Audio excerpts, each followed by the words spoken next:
मृणाली, हा बोला ना. मसाले तुझे एवढे फेमस होत आहेत, आज कोणता स्पेशल मसाला मग? आज कोल्हापुरी झणझणीत मिसळ मसाला. सर्वात आधी आपण इथं कांदा चिरून घेतलेला आहे, हा तळून घेऊयात. तसेच आपण याच्यामध्ये लसूण तळून घेऊयात.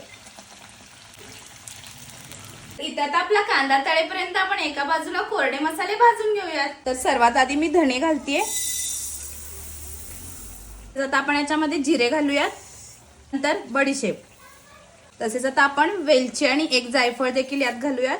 त्यानंतर काळी मिरी, त्यानंतर जायपत्री, त्यानंतर लवंगा, दालचिनी आणि दगडफूल. आता आपण हे ड्राय रोस्ट करून घेऊयात. आपण हे काढून घेऊयात. त्यानंतर आपण खसखस भाजून घेऊयात.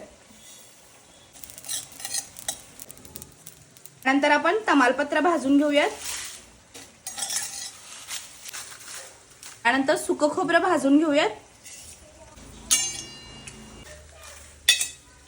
कांदा तळलेला आहे, तर आता आपण हा काढून घेऊयात. आता आपण कांदा आणि लसूण तळून घेतल्यामुळे आपला मसाला जास्त दिवस टिकतो. तसेच आता आपण याच्यामध्ये बेडगी मिरच्या घालून घेऊयात, अंकेश्वरी मिरच्या आणि हळद.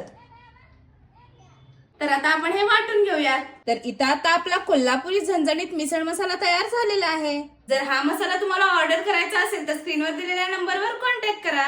व्हिडिओ आवडल्यास लाईक करा आणि जाता जाता फॉलो करा.